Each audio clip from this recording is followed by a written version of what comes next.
In the early hours of a cold spring morning in Nova Scotia, Canada, 6-year-old Lilly Sullivan and 4-year-old Jack Sullivan were reported missing from their home. They had been inside the house the night before. By morning, they were gone. No signs of forced entry, no immediate evidence of a break-in. But inside the home, something was no longer right. What investigators found next made the timeline even more difficult to explain. According to initial reports, the children were last seen the previous night. They had gone to bed inside the home, as usual. There were no reports of disturbance, no calls for help, no indication anything was wrong. Sometime between that night and the early morning hours, something changed. When caregivers checked on them, they weren't there. And outside the home, there were no clear answers waiting.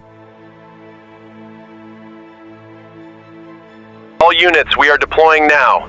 Sector Gamma 4, move in. Repeat. Control, this is Unit 4. We are advancing north along the access road. No visual yet. Authorities were notified quickly. A large-scale search began. Local police, volunteers, search and rescue teams. The area surrounding the home was combed extensively.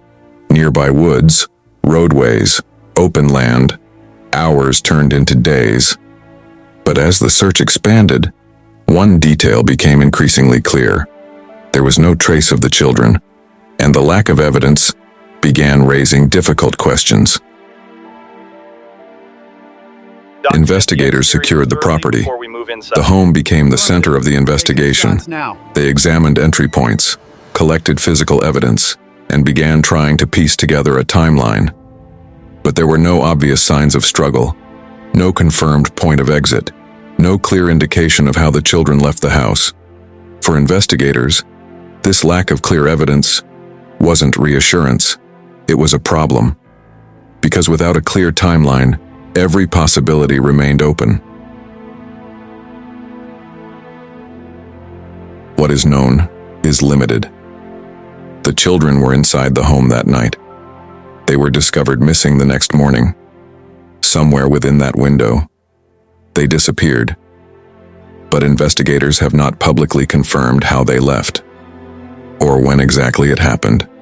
No confirmed sightings, no verified movements, just a gap in the most critical hours. And as days passed, that gap only widened.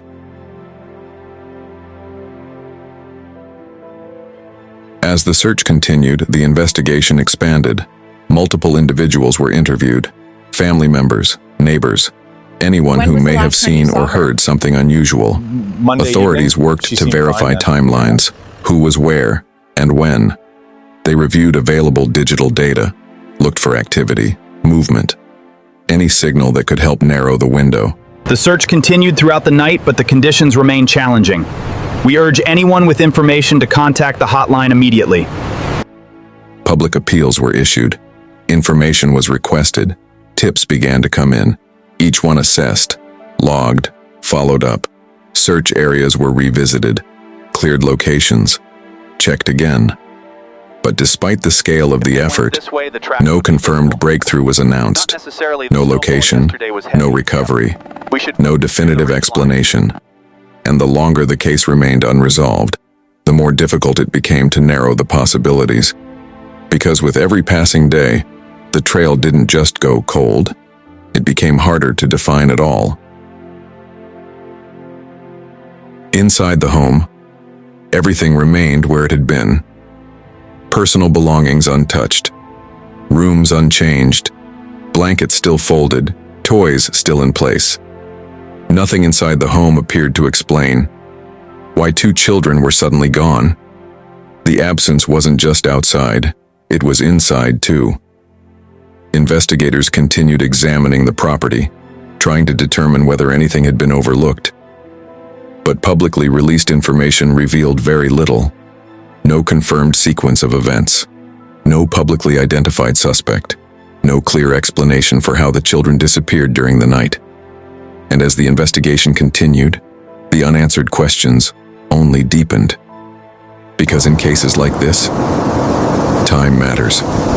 Memories fade, leads weaken, and critical details can disappear with them. Yet despite the scale of the search and the growing public attention surrounding the case, there was still no publicly confirmed answer to the most important question of all.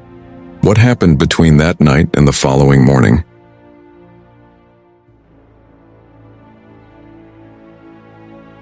As of now, the disappearance of Lilly and Jack Sullivan remains unresolved.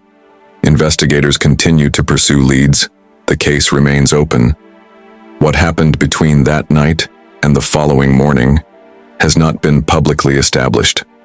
No confirmed sequence, no definitive conclusion, just a timeline, with its most important moments missing. We are dedicating all available resources to this investigation. And we urge members of the public who have any information related to this case to come forward. I want to assure the public that the situation is under control. Our teams are working tirelessly. If you have any information related to this case, authorities urge you to come forward. And if you want more verified investigations like this, cases built on documented fact, not speculation, subscribe to the Incident Archive. Because sometimes, the most unsettling cases are the ones where the answers never arrive.